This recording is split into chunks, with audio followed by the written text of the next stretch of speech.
All of us at the 12th Precinct will be here next week at this time when Barney Miller returns. Right now, stay tuned for Evel Knievel, Portrait of a Daredevil. He takes more chances than the law allows.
This is a long way from Wembley Stadium in London, a mile underneath the ground in an Anaconda Company copper mine in Butte, Montana.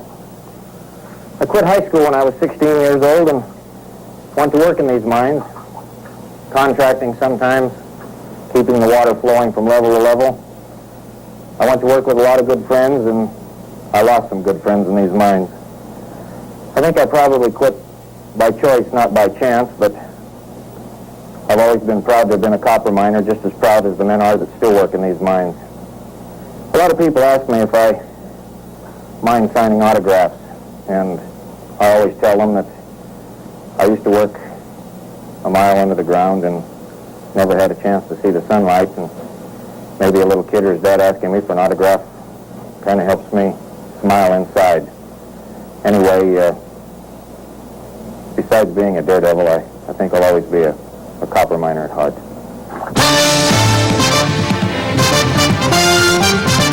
But Evel Knievel is not a copper miner, nor does one suspect he ever could be. Evel Knievel is a professional daredevil. His paycheck is not measured in tonnage, but in the success or failure of spectacular leaps which have turned on millions. But what is an Evel Knievel? Where did he begin? How does he do it?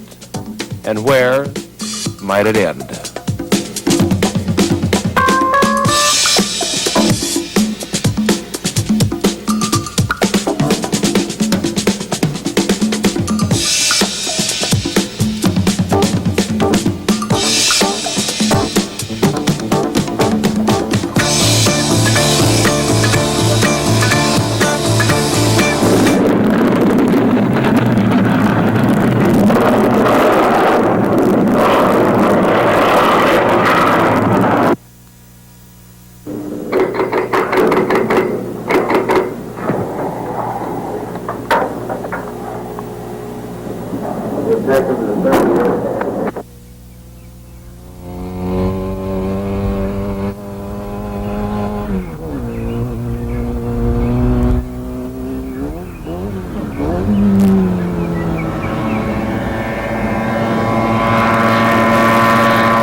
Evel Knievel.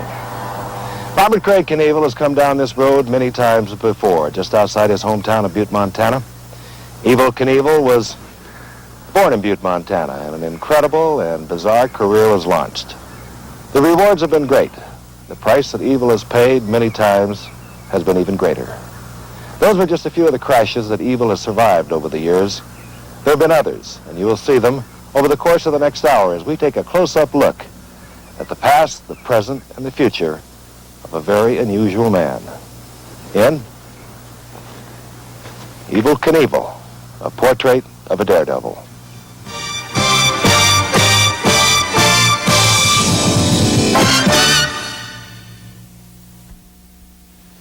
If you think Kellen's potato salad was great. Wait till you taste her cake.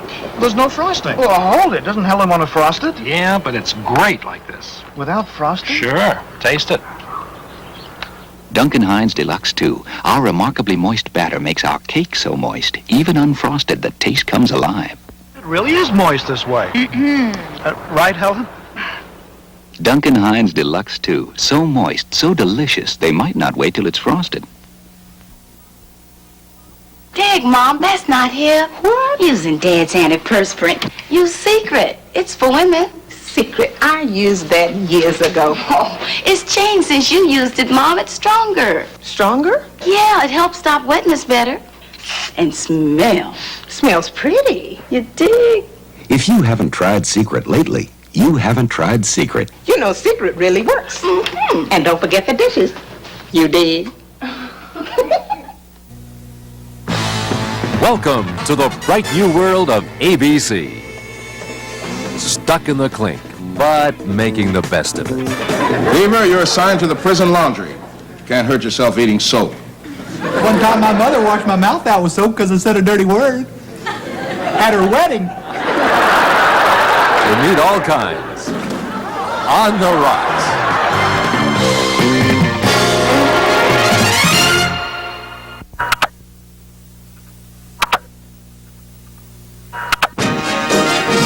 Evel Knievel is a professional life risker.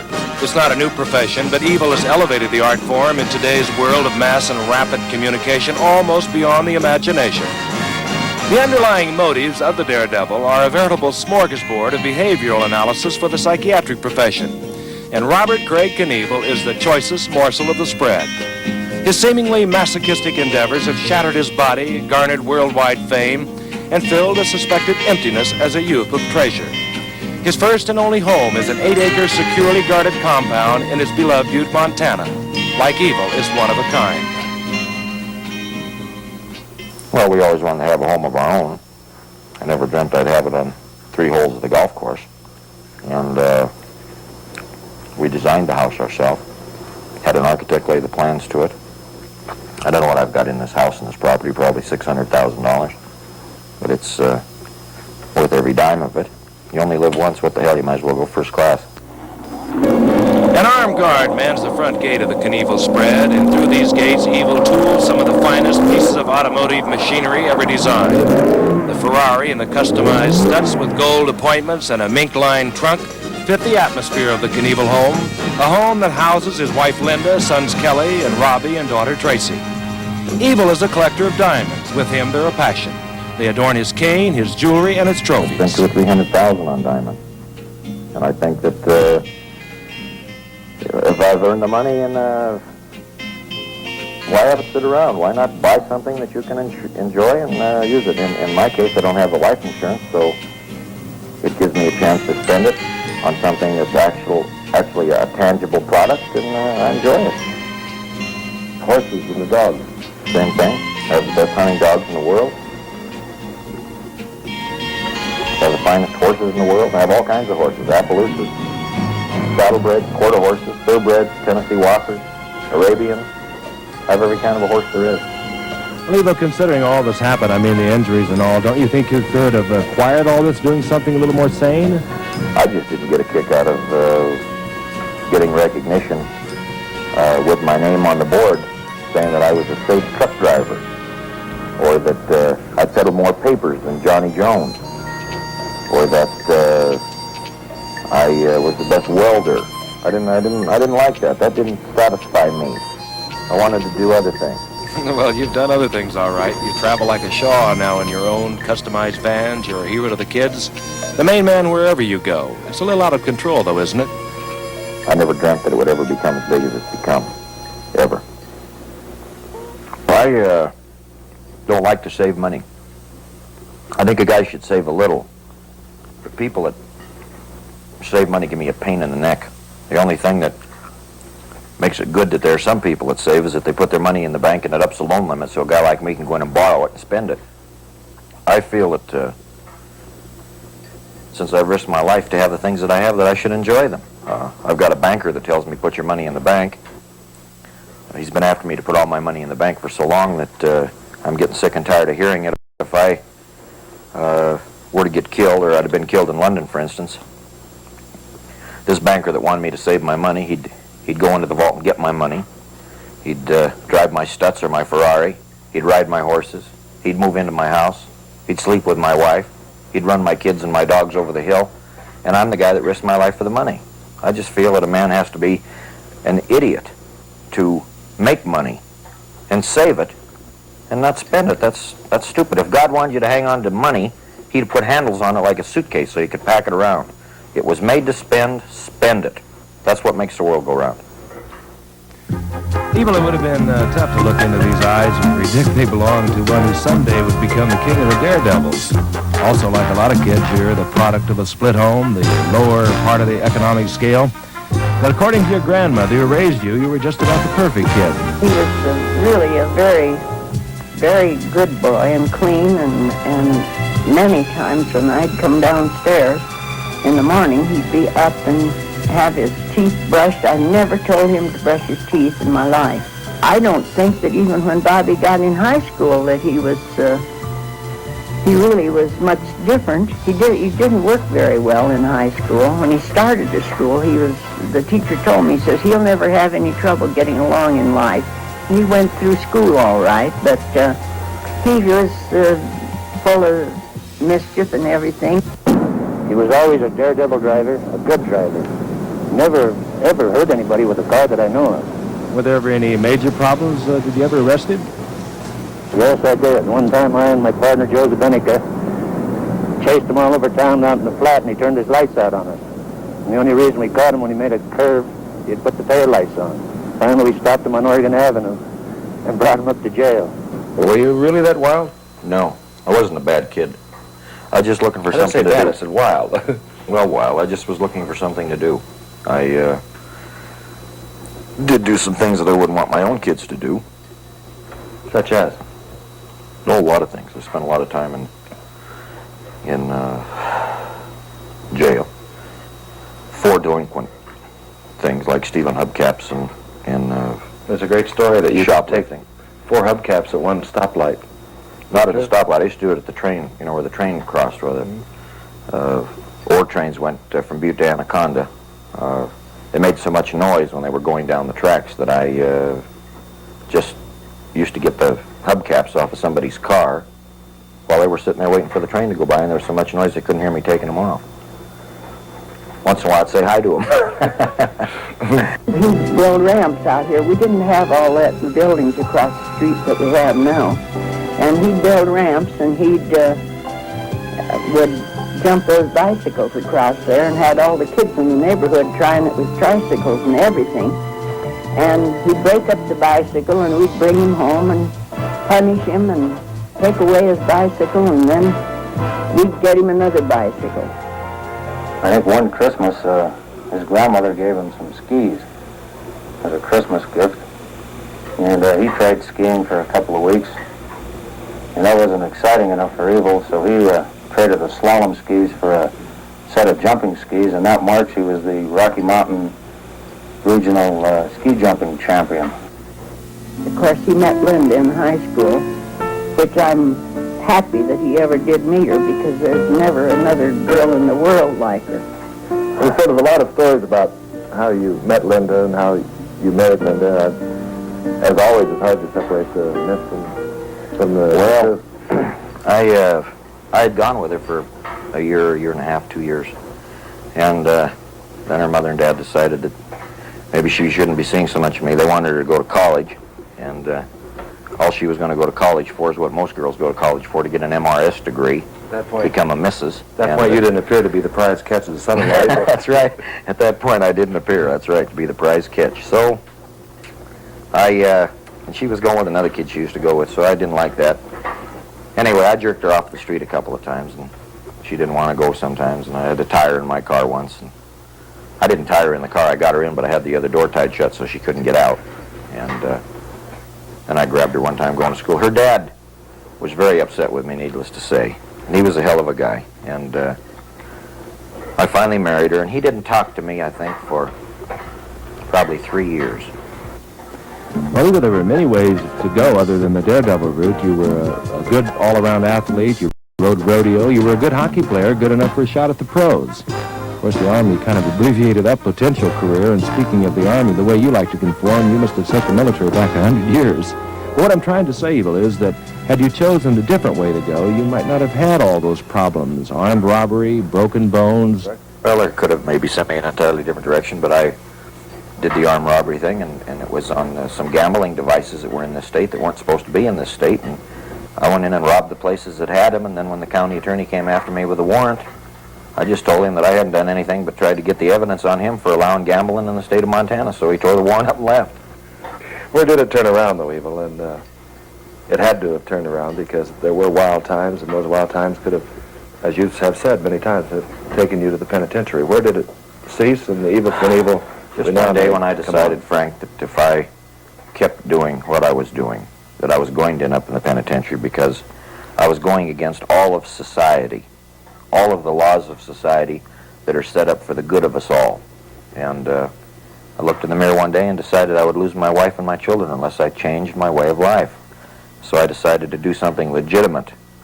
But I didn't want to do or be a gray suit wearing, red tie wearing, white sock wearing local yokel. I don't like that way of life. I like to live like I like to live.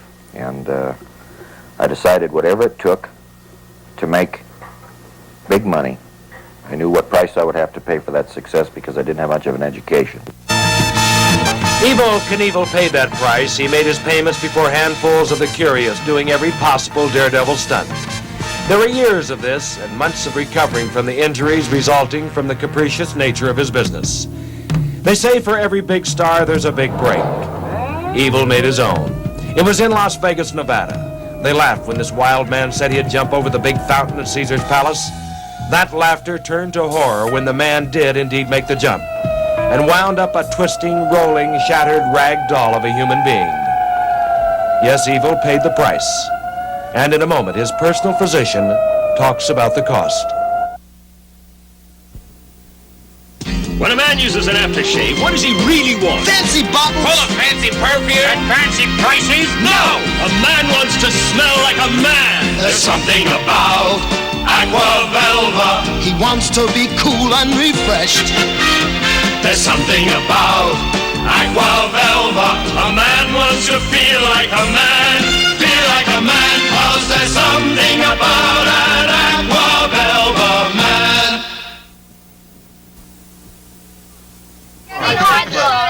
They all act like they're starving. Hey, serve us with a Smarto.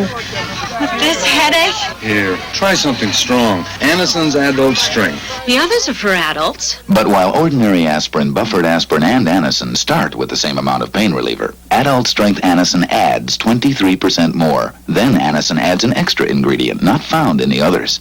All better? That Anison's great. It sure fixed my headache.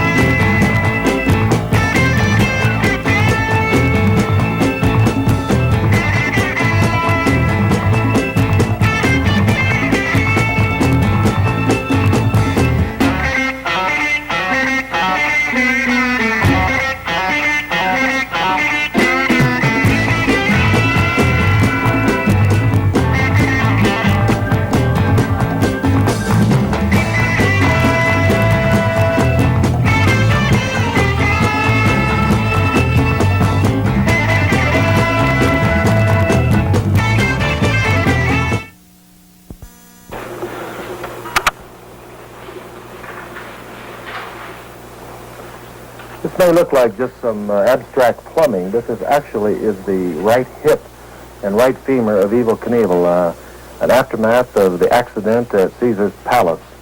And Dr. Canty, you have, of course, went to high school with Evel Knievel. You've treated him usually after he received injuries in some other place. But would you say this perhaps was the most serious of all the injuries? Yes, I definitely would say that this was his most serious injury. And this, of course, Doctor, is just the extension of the right leg here with the hardware and the femur. Obviously, metalwork that has gone into play. This represents an internal fixative device in a fractured bone.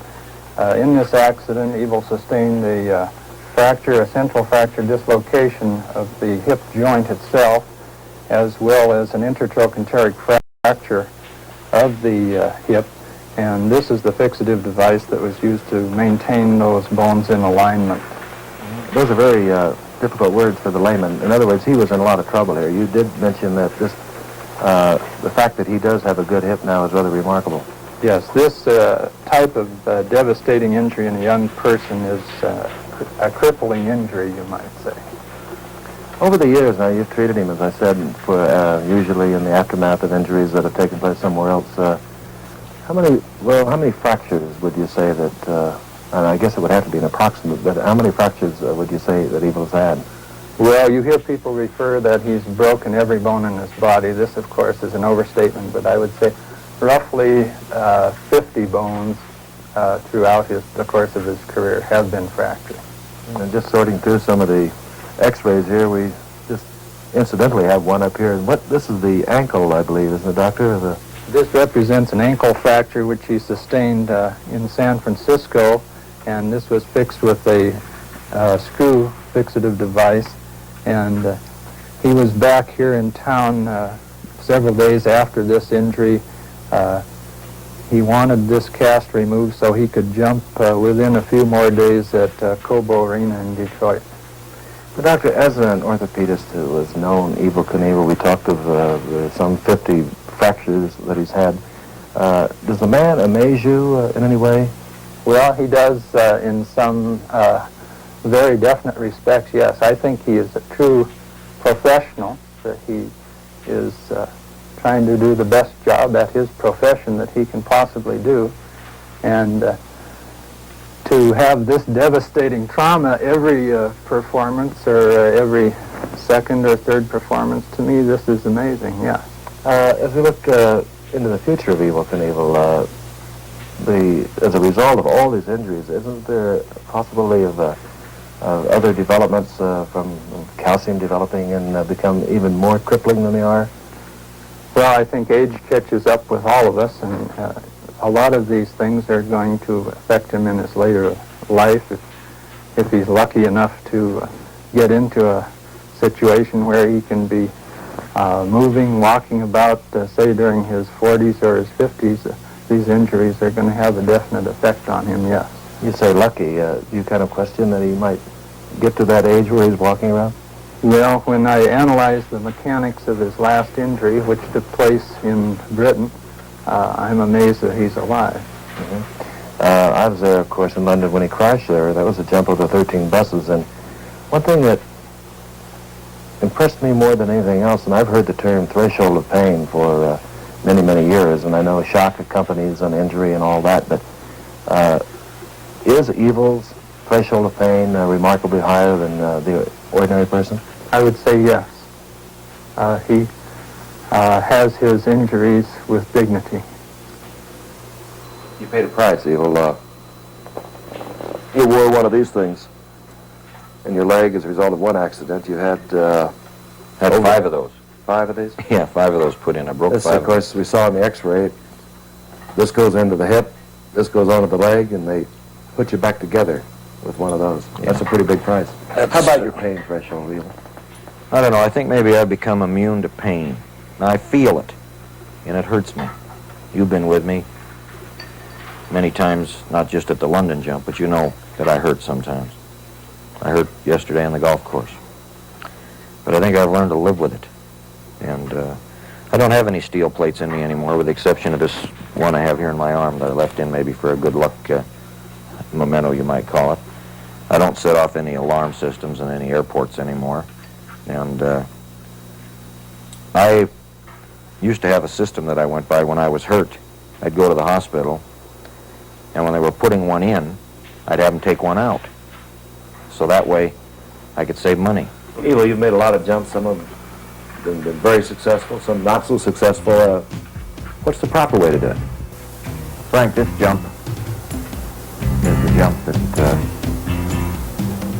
I was a little over the power curve on. You can see the motorcycle is flat going through the air. The front wheel is not up like it should be.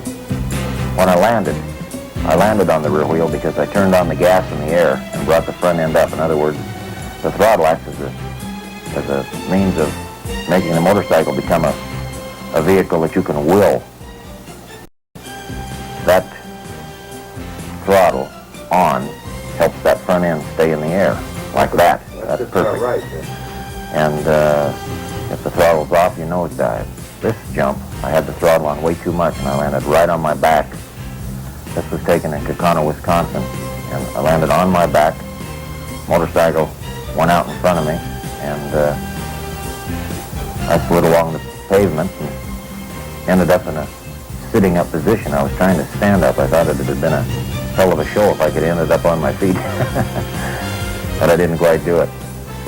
On this jump, I didn't have any choice. When I hit here, I hit so hard that the motorcycle handlebars were just torn completely out of my hands. And this jump was so far that the speed and the impact was just too much to try and control. The water from the fountains on the tires of the motorcycles made it awful slick, and there was just no hope here that anybody could have done anything. I came down from a great height. When I landed, no matter what kind of physical shape I was in at the time, it just ripped everything from me. It was one of the most spectacular, dramatic shots ever taken, Evel. Where did you realize that you were not going to make that jump? How far into the jump? I never did, Frank. I thought I was going to make it. This one here, I told the crowd before I ever jumped it that I knew I couldn't make it, but that I had to jump it anyway because I'd made a deal with the promoter. This was in Carson City, Nevada. How much margin of error is there in speed, Evel? For instance, between 90 miles an hour and 93 miles an hour? About 5 miles an hour. You have to be on the button. This is in San Francisco in the Cow Palace. Motorcycle almost came over backwards on me here, but I got it straightened out. But just as I got it straightened out, I started out of the Cow Palace, and as I went out, the motorcycle flipped me over the handlebars and right into the retaining wall in the outside of the parking lot, and then the motorcycle, of course, got me.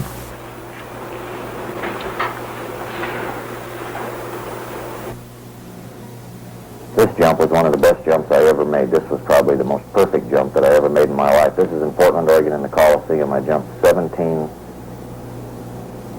vehicles, which is considered the indoor world record. And I landed about 3 feet down the landing ramp, and it was a jump that was just dead perfect, wasn't it? Yep. It was a lucky night. Let's do it over. Who are you calling? Let's do it over. Come on. Hello, Western. Let me talk to Rusty. Rusty, this is Evel. We're trying to film over here. Every time one of them airplanes goes out of here, it makes noise and interrupts the film, and I don't want any more airplanes landing here today. All right, if it'll be late, good. I don't want them coming over here for at least a couple hours. I'm only kidding. Goodbye. You know, I get the feeling, Evel, maybe you weren't kidding. How do you get along with the townspeople? Obviously, Western Airlines can't be really happy with you. Oh, they are. They're great. How do you get along with people here, though? Good. Is there any resentment of the people you grew up with? Some there is, but there are so many people that I'm friends with, so many people that I like, so many people that like me that I don't fool around with those that don't. Who gives a damn? You know, Frank, life is no popularity contest. You know, when God goes to bed every night, he hears the farmer praying for rain, a golfer praying for sunshine. Even God can't please everybody. I don't care what people think. The only guy I need to be right with is me. Evel, the Canyon was the biggest moment in your life. Let's talk about that in just a moment. Cheeseburger, please. Oh, you got your braces. Wonderful. Children who wear braces have to take special care of their teeth. They need Colgate. Most Colgate kids get fewer cavities. Do you know the average child gets a mouthful of cavities between 5 and 15? Even Colgate can't guarantee just 1 cavity per checkup, but most Colgate kids don't get so many. One reason, Colgate has MFP fluoride. Do you know Jerry? Hello. Hi. Hi. Colgate. Only your dentist can give teeth a better fluoride treatment.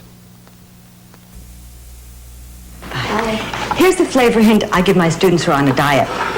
Cook your onions in a little chicken broth instead of fat. And here's another hint. Real flavor deserves real baggies. With the alligator, there's no better way to wrap fresh food. Baggies hug food tight, then seal tight, right down next to the food. Baggies is the one I use. Right! Real flavor deserves real baggies. Evel Knievel, Portrait of a Daredevil, will continue in just a moment. Watch Shark, Terror, Death, Truth, an ABC News special, Sunday at 7:30, 6:30 Central on ABC.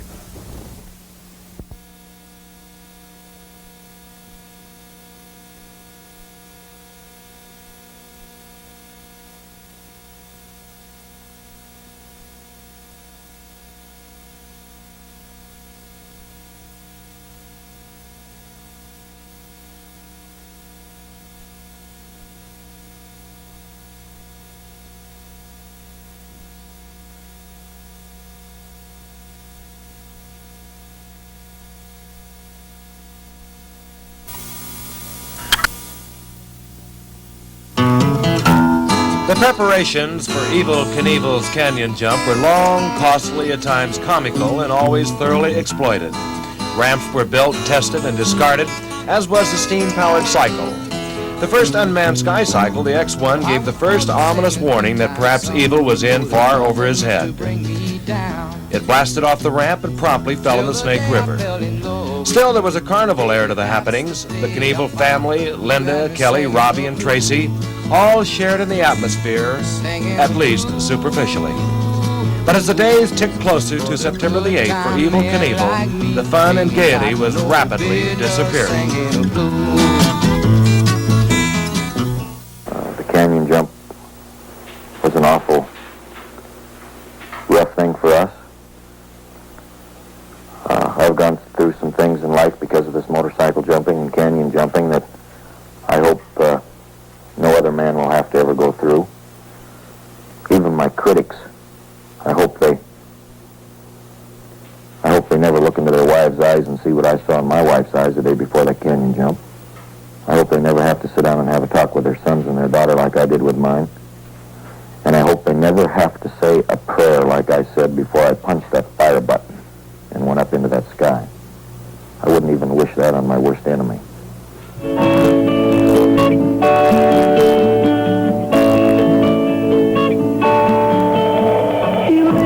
From day to day, never thinking about tomorrow. Body shows the scars fate had dealt his way. The strong yet simple man, riding on the edge of danger, secure in prayers that God has heard him say. He can move a mountain, leap across the winding river. Once he's made his mind up, there's nothing he won't try. There's something deep inside him, lusting for the thrill that drives him. Yet he knows someday he's gonna have to face that canyon in the sky.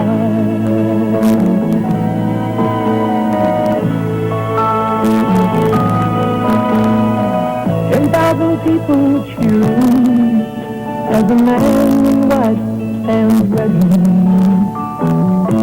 He feels their eyes upon him as he climbs and turns to go.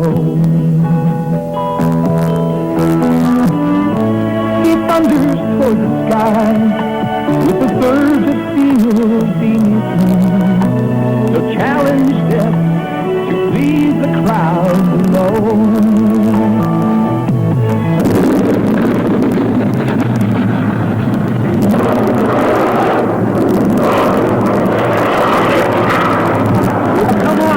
Okay, Evel, stay with the bird, stay with the bird. It looks like you're going to go into the canyon. You had a premature shoot. You have a good shoot on you. Come on.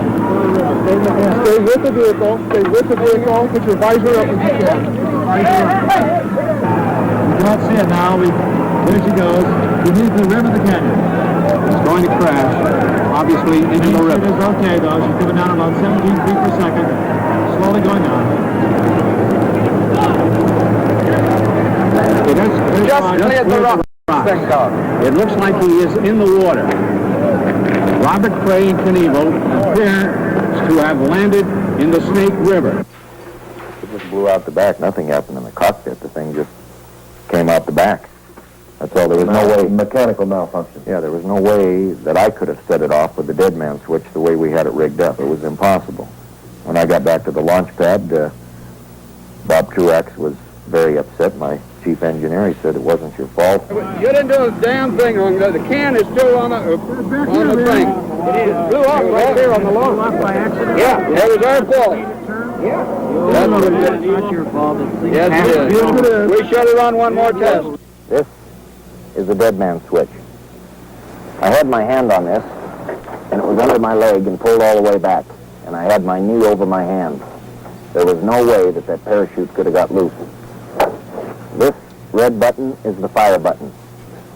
On the countdown, when they said fire, go Evel, go, I punched the fire button, held onto this handlebar over here on the left, and took off. The malfunction of the parachute either saved Evel Knievel's life or cost him a successful jump. In slow motion, it was obvious the chute was deployed even as the X-2 was leaving the ramp. In any event, it brought an abrupt end to any thoughts of a successful jump. This is the back end of the sky cycle, and this is the canopy that held the parachute. The parachute came off on the launch pad because there was so much total impulse and thrust. It was a mistake that saved my life. If it hadn't come out, I'd have gone in the river, and I'd have drowned. The Sky Cycle was a primitive piece of rocketry by any measurement. As one reporter noted, it had the glide capability of a piece of lead. Its cockpit was almost glove-tight surrounding Evel Knievel, and it had been predetermined by tests that if the Sky Cycle went into the Snake River, Evel would have had little or no chance to escape. Yet for Evel Knievel, the Sky Cycle proved to be just another vehicle for success. So let's talk about the business aspect of it. There were millions and millions of dollars discussed. What did you actually realize from risking your life at the canyon? About $1 million, probably. Not the 5 or 6 million. That was No. The thing became too big. We took a state in the United States and tried to promote the world. It was a tremendous promotion. But when you become that big to where you belong to the public, it's like the president walking out and saying, I'm going to have a press conference, but I want to be paid for it. The president can't do that. But you can't take a state like Idaho and jump a canyon as big as the Snake River Canyon and close it off to the world because it becomes a news item. You become a public news item, and there's nothing you can do about it. I wish that we'd have made some more money on it. I wish everybody would have made some more money on it. I wish the city of Twin Falls would have come out better on it, but I really don't care because I'm alive and it's over. And I lucked out. I know there are some people that say, well, I lucked out. That, I had 7.5 feet to land in on the ground, or I'd have drowned it in the river. It was just a series of 5 mistakes that just saved my life. So I'm glad that it's over. I don't ever want to do it again. I tried it. I missed it. I'm not going to go back and try and make it across. I don't want to. I tried it. I don't care about getting across it. I wish I had it. I'll never try it again. A lot of people have said, well, that was a publicity stunt that he's, now he'll try again, try and make a lot more money out of it and make it. It just goes to show you how wrong the armchair quarterbacks can be sometimes. Well, Evel, maybe you only made $1 million at the canyon, but there were other major benefits. Here's Lionel Weintraub, the president of the Ideal Toy Company. Mr. Weintraub is one of the largest toy companies in the world. What has Evel Knievel meant to your company? Well, he sparked our sales in a way that very few people have been able to spark sales in the last number of years. And I would say in 3 years, the last 2 years plus this year, in this country, Canada, and England, we'll have sold about $75 million worth of Evel toys by the end of this Christmas. And last year, he was about 25% of our sales. And that 25% of over $125 million? Over $125 million. He's quite a man, isn't he? Is there any concern on your part, as a question I ask Evel, about a youngster maybe taking the Evel Knievel concept beyond the toy idea and trying it himself and perhaps becoming injured? Well, of course, our toys are small, miniature toys. They're meant for small children who really can't manipulate anything substantial. And of course, Evel and our advertising always emphasize safety. He's always seen with his helmet on. Evel talks safety. He says, you got to be a pro in order to do the things that he does. The Evel Knievel toy has skyrocketed, so too has Evel's fame. He's a hell of a man. The man, his word, he did it. I can't believe he did it, but he did it. Took a lot of guts. Took more than enough guts. Some of the consequences of that fame in just a minute. This is Leslie, choosing a Lifesavers flavor. I would like some Lifesavers, please. You want a boost? That one. Fancy fruits? No, the red one. Cherry Lifesavers. No, what's that? Tangerine. That's my favorite. No, take it. Good. 22 delicious flavors are why everyone likes choosing Lifesavers. Mister, you want Lifesavers? A part of living. Thank you. I lost my traveler's checks. Someone stole my First National City traveler's checks. Now what? It could be this. I'm sorry, but we must cable the Travelers Check Company to authorize a refund. Or this. Your First National City Travelers Check refund on the spot. What made the difference? First National City Travelers Checks have 35,000 spots for on-the-spot refunds worldwide. Thousands more than any other traveler's check. Lasting hold, let you laugh at windy weather. Lasting hold, hold your hairdo together. Lasting hold, looks so pretty and yet hold so strong, hold so long. You can even sleep on your set. Sleep on your set and wake up with beautiful looking hair. Miss Breck Lasting Hold, the new non-aerosol hairspray, scented or unscented. You can save money on a new car or truck by buying now at 75 prices. And Chrysler, Plymouth, and Dodge dealers are even cutting those 75 prices by hundreds of dollars off sticker. Now you can even save on these quality engineered Dodge pickups and vans. Plus, we'll send you a rebate check on almost all car models for as much as $300, $200 on most trucks. So get down to your participating Chrysler, Plymouth, or Dodge dealer and clean up.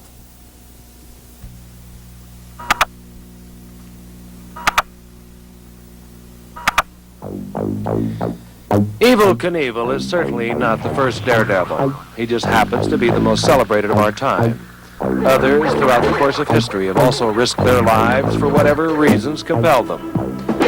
Some of these efforts were tragic, but in most cases they were just plain comical.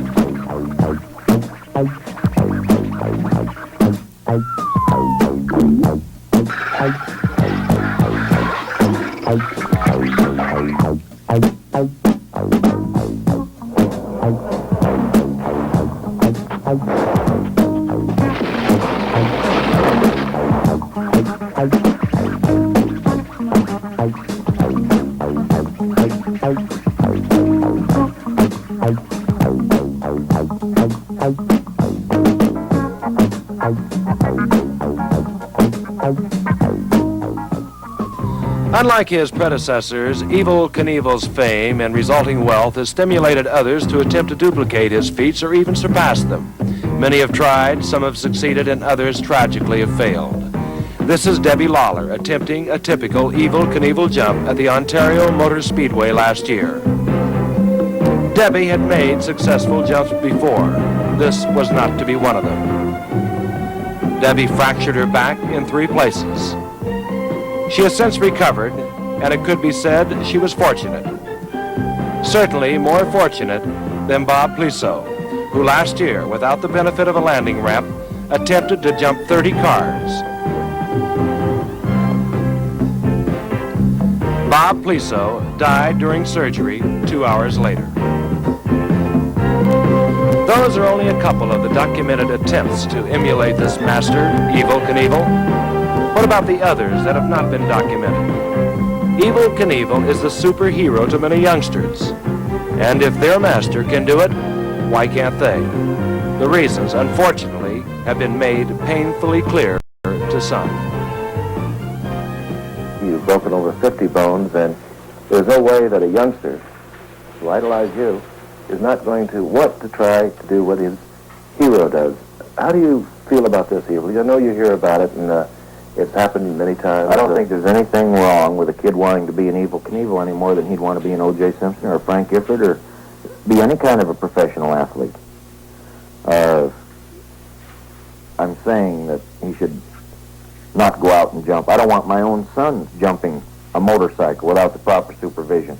I don't want them jumping or riding on the rear wheel without the proper supervision, in the proper place, at the proper time. It's the same as a boy playing football without a helmet on. Shouldn't ride a motorcycle without a helmet on. As far as jumping the cars, I am a professional life risker. There are very few professional life riskers in the world. I'm in a different profession. However, there are a lot of kids that identify with me riding motorcycles, just riding the motorcycles, enjoying riding the motorcycles, thinking maybe about me, and not jumping.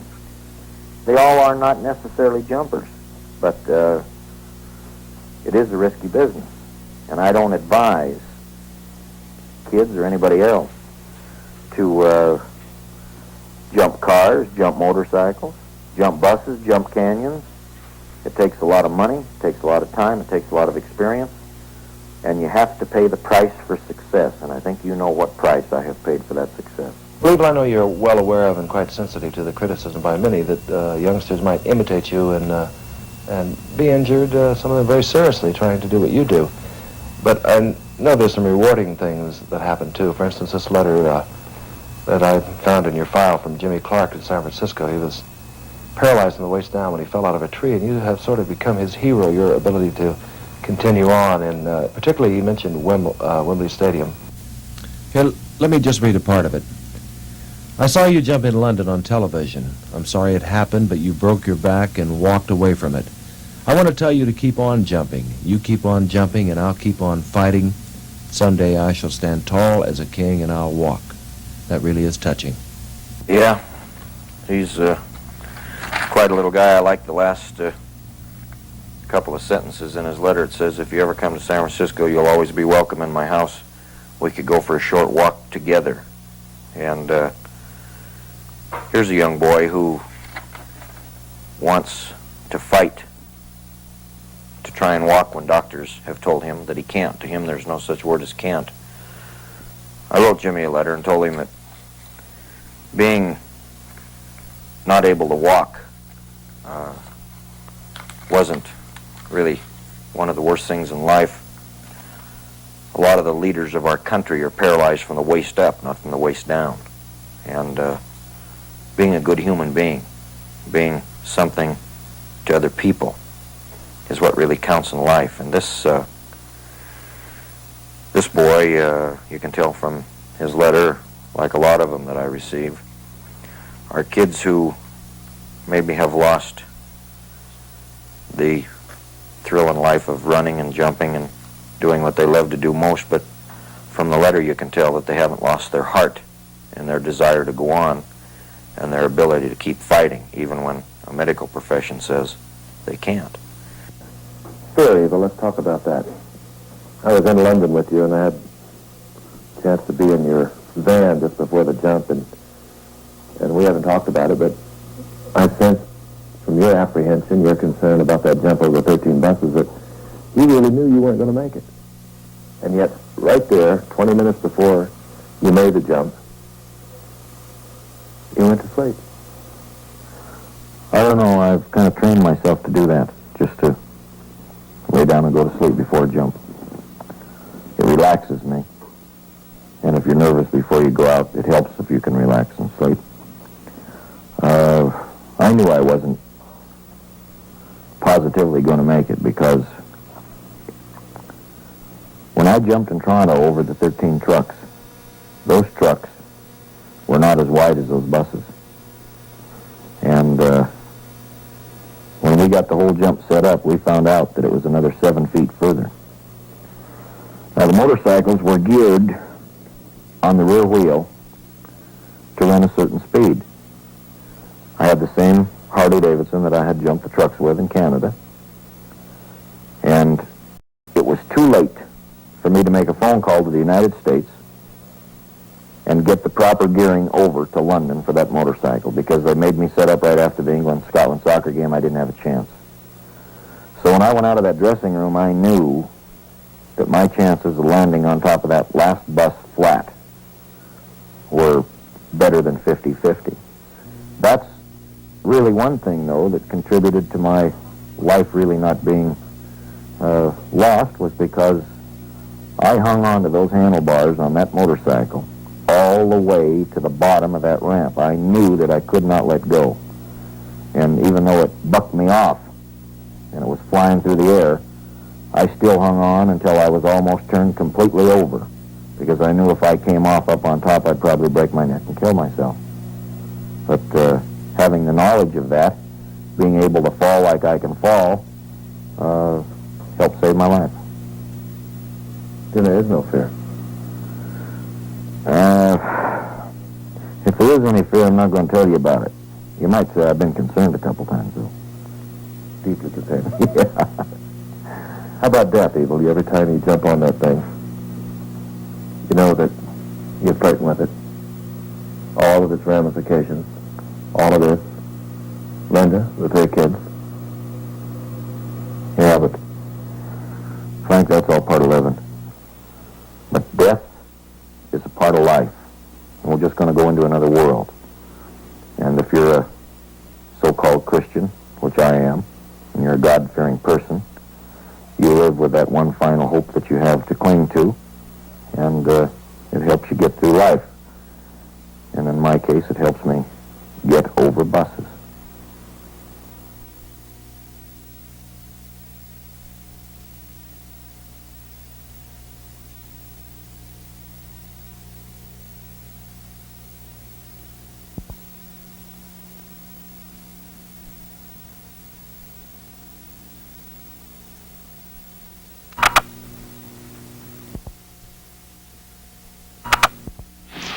You gotta trust me, Mr. Johnson. This muffler fits 300 different cars. True, it's smaller than your muffler, but it an adapter here, and a thingamabob over here, and a washer. It's a beauty, huh? Your car came with a specific muffler to help it run efficiently. That's why we at Midas stock 539 different mufflers. We have the right muffler for your car. I think I'll go to Midas. They don't do work like this. Midas. Have you considered comparing whole wheat total with the leading natural cereals? You'll see there's a big difference. 1 ounce of fortified total gives you 100% of the recommended daily allowance of all these important vitamins and iron. 1 ounce of the leading natural cereals gives you no more than 6%. Check the vitamins and iron listed on the side panels. You'll see 100% versus 6%. That's the total difference.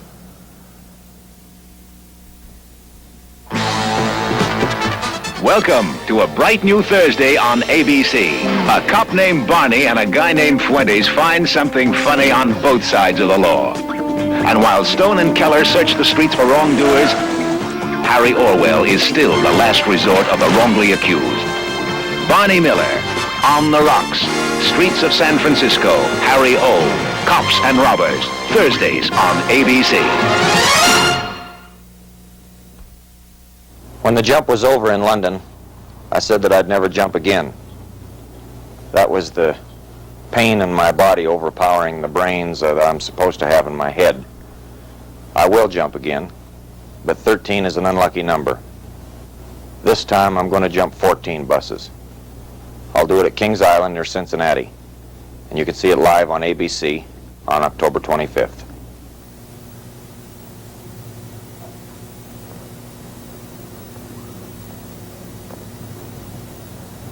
When you walk away from the world of Evel Knievel, you leave with perhaps more questions than when you arrived. The overriding question, of course, is why? Why does Evel Knievel continue to risk his obviously beloved possessions, his body, and his life in a continuing escalation of daredeviltry? One has to wonder for Evel Knievel, will the canyons ever be wide enough, the jumps long enough, the risk great enough? I doubt it.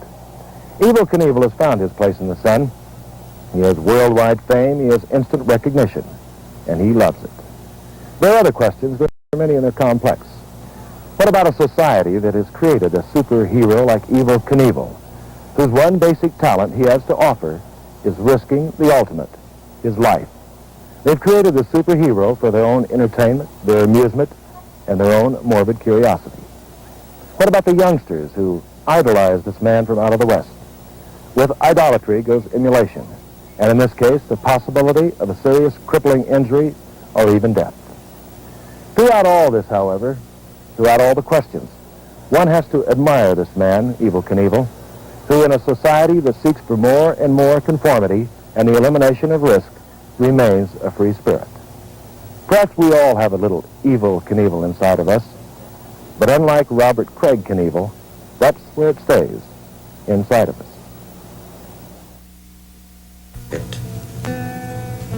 seems that everywhere in this world I go, no matter who or what I know, the people, they look, and most of them stare, and I wonder if they really care. You see this king with his golden crown? Some of them smile, but most of them frown. I hear them laugh, and I see them cry. No matter what, they all ask why. Why? Well, I'm just like you, and you, and you, and your wife. We all have a special purpose in life. And my way of life, I'm glad that I found, for like you, I too make the world go round. We're all alike. Oh, yes, we are. We all have a dream on some faraway star. For me, when it's over and done at the end of a day, my men go to relax, but I go to pray. For I know that tomorrow, in some other place, I'll have that jump again to face. Each time I was hurt, they all said, that guy is lucky that he's not dead. And they were right. But I wanted to get up, to try it again. I kept telling myself that I knew I could win. So I'd close my eyes, and to the Lord I would pray. Oh, help me, God. Let me walk someday. And he did. Every stitch on every scar has just brought me closer to my dream afar. To be a man and to do my best, to stand alone is my only quest. Success is a term that has broad use. For you and I to have none in life, there's no excuse. For you to do what I do is not right. But for me, it's not wrong. What I've been trying to tell you all along is that it's got to be. So, if you wonder why, the answer to that is that just like you, I've got to be me.